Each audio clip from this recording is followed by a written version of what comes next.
Kenapa anak-anak tidak bermain permainan tradisional gitu? Jawabannya karena mereka tidak tahu gitu. Kenapa mereka tidak tahu? Karena orang tuanya tidak mengajarkan, tidak memperkenalkan seperti apa itu permainan tradisional.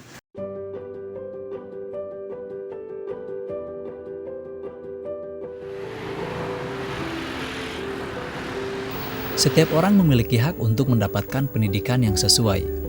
Namun seiring dengan kemajuan teknologi yang pesat, kecanduan game online yang merajalela membuat perubahan yang signifikan terhadap penurunan kemampuan psikomotorik anak. Perkenalkan, nama saya Muhammad Rizky Ramdhani, asal dari Ciamis, tepatnya Desa Sadananya.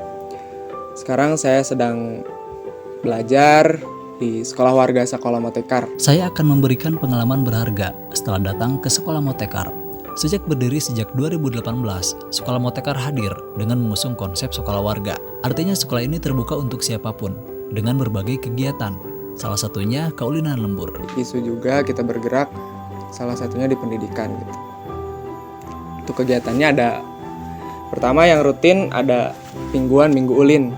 Kalau Minggu Ulin itu anak-anak bermain permainan tradisional itu dari Minggu di sini. Kenapa permainan tradisional? Karena ya kita meyakini bahwa permainan tradisional itu banyak dititipkan nilai-nilai pendidikan. Sudah bukan menjadi rahasia umum lagi. Pada saat ini, permainan tradisional mulai memudar. Anak-anak cenderung lebih memilih game online, praktis yang bisa dimainkan di mana saja. Tentunya hal ini akan berdampak negatif terhadap psikomotor anak. Di sini, Sekolah Motekar hadir untuk menjawab dan menjadi bagian dalam menjaga keberadaan permainan tradisional atau kaulinan lembur, karena akan sangat berdampak positif bagi anak. Contohnya ini permainan congklak. Dari permainan congklak itu kita bisa mengambil nilai bahwa kan gameplay congklak tuh kayak gini ya. Ada batu, ada lubang di papannya, kita ngambil terus disimpan ke setiap lubang.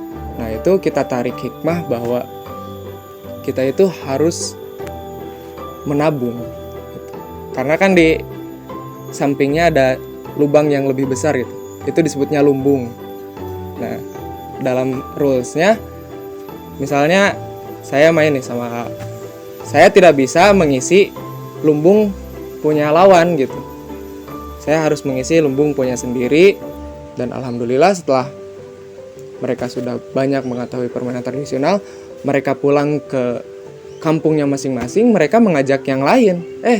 Ayo main pecel yuk di rumah kayak gitu. Bukan hanya main gadget gitu. Peran Sekolah Motekar ini di sini tuh bisa sebagai fasilitator. Jadi hanya memfasilitasi apa yang diinginkan anak, Sekolah Motekar menyediakan. Contohnya, dulu saya peminatannya ke penulisan, ke bidang sastra. Karena di sini tidak ada orang yang ahli di wilayah sastra, maka saya dipertemukan dengan seorang sastrawan Ciamis, namanya Tony Lesmana dan Wida Warida. Nah, saya diajak ke sana, dipertemukan. Lalu saya belajar sastranya di sana. Pola pendidikan seperti ini tentunya akan lebih efektif, karena seseorang akan belajar sesuai dengan apa yang diminatinya.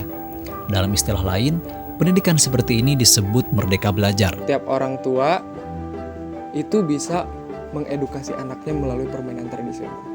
Sudah tidak perlu lagi ada acara Minggu Ulin misal, karena mereka sudah ada orang tua gitu yang mengajarkan mereka, mengedukasi mereka melalui permainan tradisional. Dan secara tidak langsung permainan tradisional juga tidak akan punah kalau sudah seperti itu. Buat anak muda mungkin ya lebih ditingkatkan lagi empati mereka gitu, karena empati itu adalah modal. Kalau sudah tidak ada empati, akan kasih sayang kepada generasi setelahnya gitu. Mungkin mereka acuh tak acuh gitu. Terserahlah adik-adik saya nanti mau seperti apa, yang penting saya gimana gitu. Kita bisa mengambil pelajaran berharga dari Muhammad Rizky, remaja yang dengan sadar mengabdikan hidupnya dalam keberadaan pelestarian permainan tradisional.